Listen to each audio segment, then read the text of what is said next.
زۆرن ئەو نووسەر و کەسایەتیانەی کە بەڕەشەڵە کورد نین بەڵام لەسەر کللتور و مێژوو دۆزی کورد هەمیشە قەڵەمەکانیان توانیوێتی کە چەندین کتێبی زۆر ناواز و تایبەت بنووسنەوە و تەنانەت وەربگێڕنە سەر زمانی کوردی و هەروە وەربگێڕن سەر بەشێک لە زمانە زیندوە جیهانیەکان. میوانیم ئێوارەی من خاتونێکە کە خەڵکی فنلەندایە، دیارە خاچووی خڵم دکتۆرە کریستینا کۆیفۆنە کە بەڕێزیان نووسەر و لێکۆڵەرن و تاوەکو ئێستا توانیویانە کە زیاتر لە 10 کتێب لەسەر دۆزی کورد بنووسن و پێشکەشی بکەن. دکتۆرەگیان زۆر بەخێر بێ، سڵاوە لەبێ. سپاس. زۆر بەخێر بێ، سپاس بۆ تۆ، بەخێر بێ. پێم خۆشە سەرەتا بزانم ماوەی چەند ساڵە ئاشنا بوویت بە کوردستان و بە کللتور و بە خەڵکی کورد بە شێوەیەکی گشتی؟ I have been following the situation of the Kurds for almost 30 years. So I started in my master studies in sociology, and always I follow. Always when I'm ready with one book or newspaper article or something, so always there is more interesting things that makes me to continue. کاتە ساڵانێکی زۆرە تۆ ئاشنایت بە کورد و بە دۆزی کورد و بە پرسی کوردیش. چۆن نووسینەکانت دەست پێ کرد؟ ئەم کتێبانی کە لەبەردەستی خۆتایە کامیان یەکەم کتێبن کە لەسەر ئەو بابەتە نووسراون؟ Sorry, can you repeat the question? I did not get your question. زۆر باشە. باشە، ماوەی چەند ساڵە ئاشنایت بە بڵێم دۆزی کورد و پرسی کورد و ئەو کتێبانی کە نووسیوتن کامیان یەکەم کتێبەکە بۆ ئەو پرسە نووسراون؟ I have written more than 10 books about the Kurds. I wrote, I think 20 years ago, no, more than 20 years ago. So I made my doctoral dissertation about the Kurds in Turkey and the destruction of the Kurdish villages there. And that was academic research.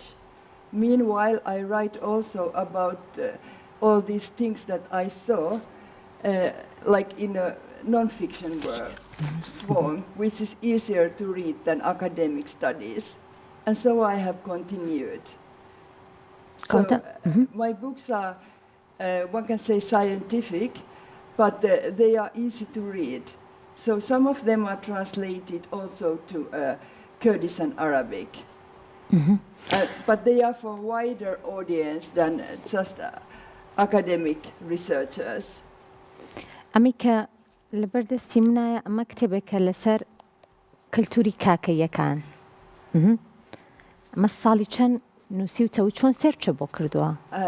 This is my latest book. ڕاستە دووهەمین کتێبی تۆیە.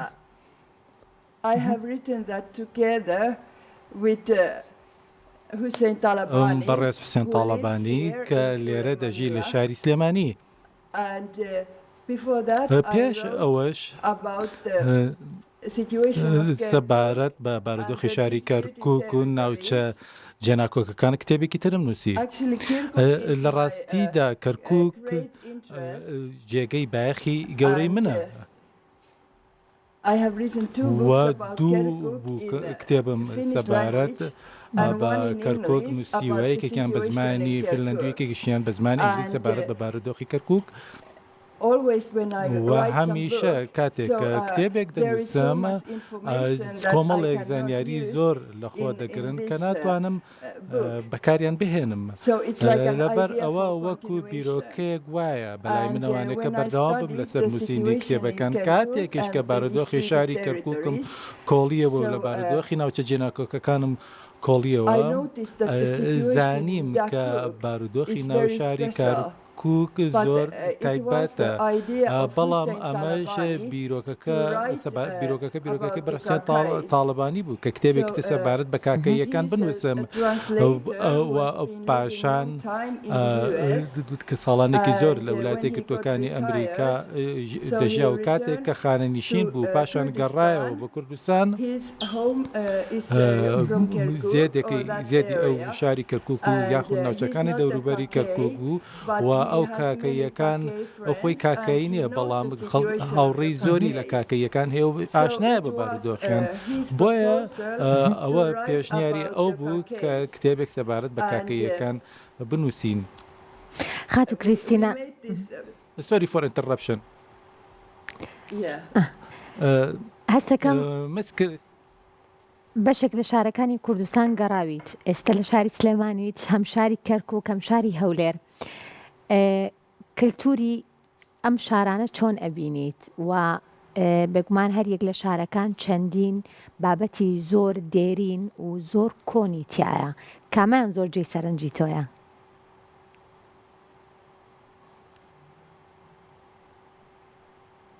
I like most of the time when I have زۆر been پێی here, کات کە لێرە دەمێنمەوە کاتی زۆر یا زیاتر کاتی خۆم لە شاری سلێمانی بەسەر دەبمەوە و زۆر ئارامم لێرە و هەستەکەمەوە تام لە نیشتیمان و وڵاتی خۆم لێرە و خەڵکی دەڵێن سلێمانی پایتەختی ڕۆشنبیری کوردستانە بەڵام کەرکووک زیاتر جێگای سەرنج و بایەخی منە پێش 16 ئۆکتۆبەر لە ساڵی 2017 سەردانی شارەکەم کردووە زیاد لە چەندین جار و دوای ڕووداوەکەی 16 ئۆکتۆبەر هەستم کرد کە پێویستە ئەزمموی خۆم سەبارەت بەو شوێنە دووبارە بنووسمە و بگەڕنەوە بەڵام زۆر بەداخەوە لە ئێستاتا بارودۆخەکە بۆ من زۆر قورسەکە بتوانم سەردانی ئەوێ بکەمە بۆیە خۆشحاڵم کە بتوانم ئەم کارە لێرە بکەمەوە پێش خۆشحاڵ بووی کە پێش چەند ساڵێک توانیمە کارێک بۆ ئەوێ بکەم سەبارەت بە هەولێریشێ بێگومان هەولێر پایتەختی هەرێمی کوردستانە و لەوێش کۆمەڵێک هاوڕێی زۆرم هەیە بەڵام زۆربەی کاتەکانی خۆم لێرە لە سلێمانی بەسەر بم کاتێکە لە کوردستان دەمێنمەوە. هەر کتێبێک کە ئەنووسیت و بڵین لەباری هەر دۆزێکی کوردەوە بێت سەردانی ناوچەکەکەیت یاخود بۆ سەرچاوەکان ئەگەڕی لە سەرچاوەکانەوە تۆ کتێبەکەت ئەنووسیتەوە؟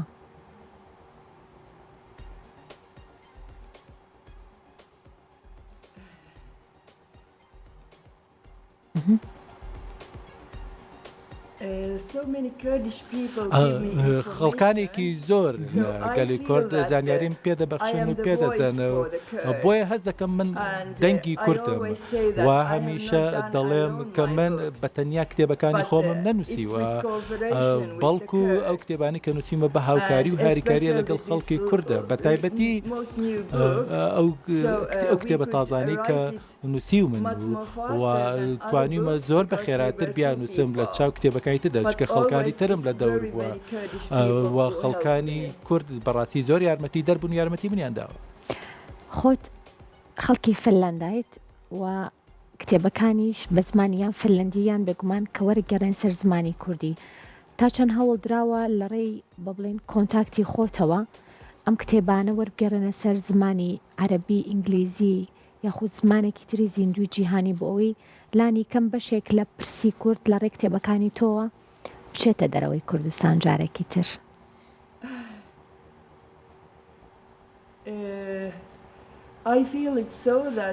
هەست دەکەم یاخود با بڵێم لە ڕاستیدا من سێ کتێبم یا بۆ خود 4 کتێبم بە ئینگلیزی نووسیوە بە زمانی ئینگلیزی بە شێوەیەکی ڕاستەوخۆ بۆیە هەنێکن لەو کتێبانە وەرگەڕام بۆ زمانی کوردی و عەرەبی بەڵام پێم وا بێت باشترین شتێک ئەوەیە کە من بە زمانی ئینگلیزی نووسیومەنە چونکە پێم وا بێت قورسە کتێبەکان لە زمانی فنلەندی و وەربگێڕێن لەسەر زمانی کوردی یا زمانی عەرەبی چونکە وەرگێڕمانێ بتوانێت لەو زمانەوانێ کتێبەکان وەرگێڕن پاشان هەنێ لە کتێبەکانیشە بە تایبەتی بابەتەکان و ناوەڕۆکی کتێبەکانامە کە بۆ خوێنەری فنلەندین بە تایبەتی ئەو فنلەندیانەی کە زانیارێکی کەمیانێت سەبارەت بە بارودۆخی ئێرە بۆیە ڕەنگە ئەو کتێبانە بۆ خوێنەری کورد مایەی بێزاری بن.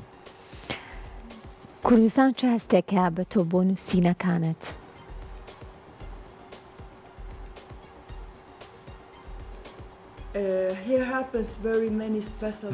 لە ڕاستیدا زۆر شت هەن کە پێم دەبەخشن هەمیشە هەست بەوە دەکەم کە من بە دووادا چوونم هەیە بۆ یاخود چاودێری هەواڵە نوێەکانی ئەم ناوچەیە دەکەم بۆیە ئەمە وەکو ئیمتیازێک وایە کە من لێرە بم کە زۆر شتی گرنگ بە بەردەوامی ڕوودەدەن لەم ساتە وەختەشدا یاخود لەم ساتەدا سەبارەت بە پەیوەندیانە دەوڵەتیەکانە کە لە ئارادان سەبارەت بە بارودۆخی عێراقە ئاوە تەرکیزێکی زۆر هەیە لەسەر عێراق و ئۆکراین بەڵام کێشەکە لێرە هەروەکو خۆی بەردەوامە.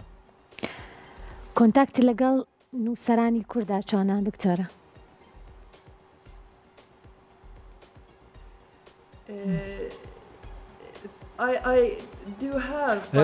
لە ڕاستیدا پەیوەندیم هەیە لەگەڵێمە بەڵام پێم وا بێت ڕۆژنامە نووسەکان پەیوەندی زیاترم هەیە لەگەڵ ڕۆژنامە نووسەکاندا بە پلەی یەکەمە.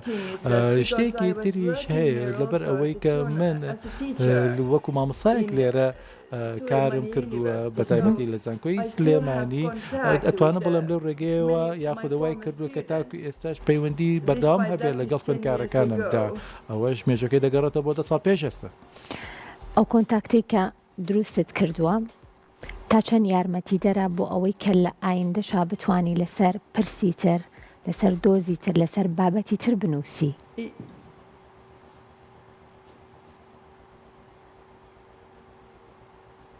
You mean in the future?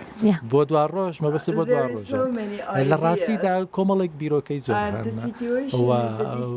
بارودۆخی ناوچە جێناکۆکەکان و هەروەها بارودۆخی ناوچەکە لە ڕاستیدا پێویستیان بە سەرنجدانی زیاتر هەیە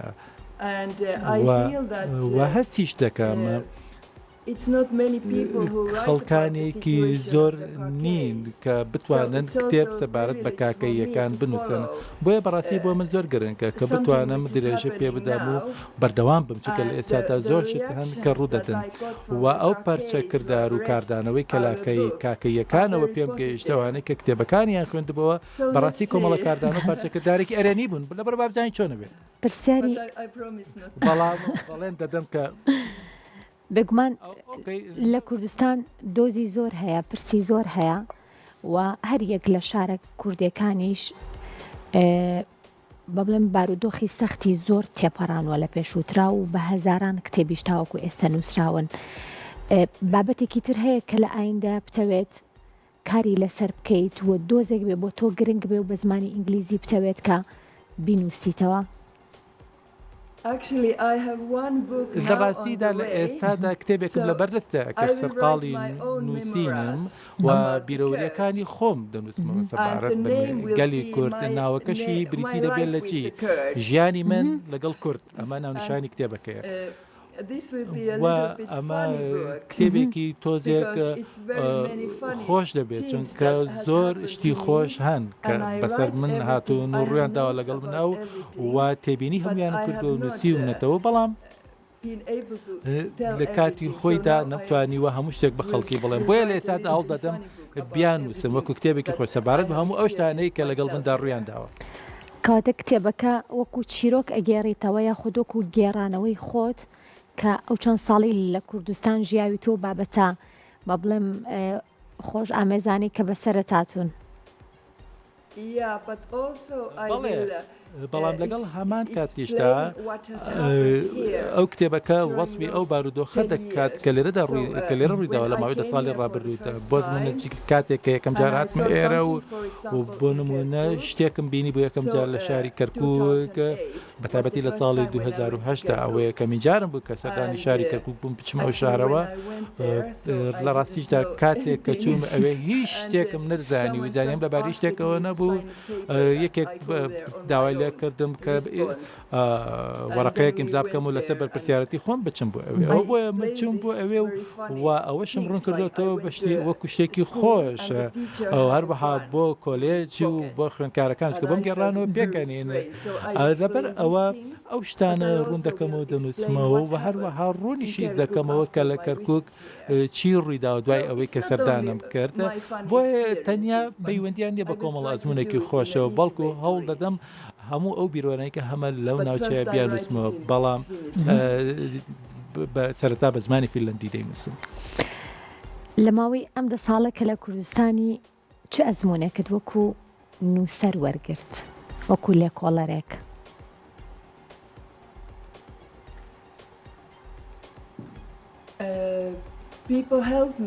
لە ڕاستیدا ئەوەی کە دەستم کەوت ئەوەیە کە خەڵکی وەکو خۆبەخشێک یارمەتی داوەوە و هەروەها لە ڕای ئابوووریەوانێ من پشت بە خۆم دەبەستم لەسەر پارە و خەرجی خۆم کار دەکەم وەکو مامۆستاش زانکۆ کارم کردووە لە 2009 بۆ 2011 پاش موچەم وەردەکردووە بەڵام لەگەڵ ئەوەشدا وەکو کەسێکی سەر بەخۆ کارم کردووە پشتم بە خۆم بەستووە لە ڕێی ئابوووریەوە بۆیە وتارەکانم دەنووسی بۆ ڕۆژنامەکان و داهاتی ئەو وتارانە یارمەتی دەدام بۆ شێوە توانیمە پارە کۆ بکەمەوە. مێژوو کللتوری کوردی چۆنە لە لای تۆ دکتۆر کریستینە؟ هەم جلوبەرگی کوردی هەم خواردنەکانمان هەم شێوازی قسەکردنمان زۆر بابەتی تر هەیە. ئەمانە چۆنە بینی لە ماوەی 10 ساڵی ژیانی تۆ لێرە؟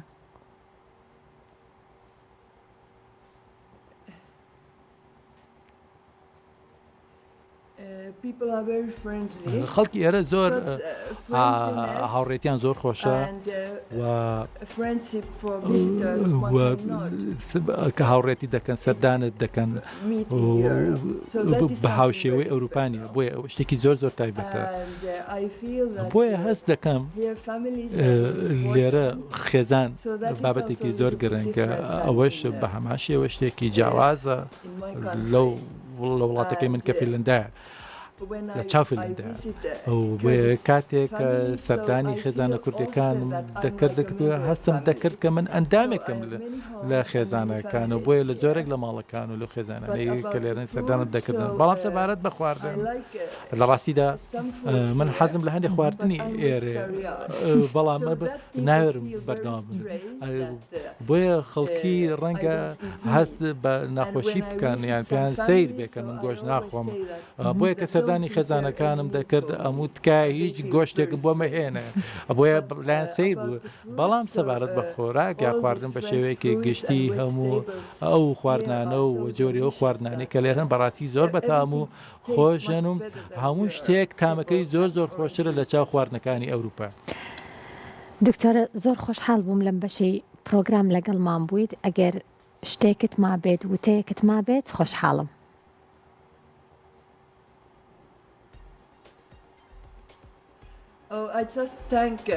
لە ڕاستیدا من سپاس گوزارم بووم بۆ ئەم هەلێکە بە منتان بەخشی بۆ ئەوەی کە لەگەڵتان وەسپاسی بینەرانی وسات دەکەم کە تەماشای ئەم پرۆگرامە دەکەم سپاسان دەکەم کە منتان بانگێش کرد بۆ ئێرە. سپاس بۆ بەڕێز دکتۆر کریستینە کوێفۆنان کا بەڕێزیان نووسەر و لێکۆڵەرن و نووسەر و لێکۆڵەری زیاتر لە 10 کتێبن لەسەر پرسی کورد کە لەم بەشەی پرۆگرام لەگەڵمان بوون.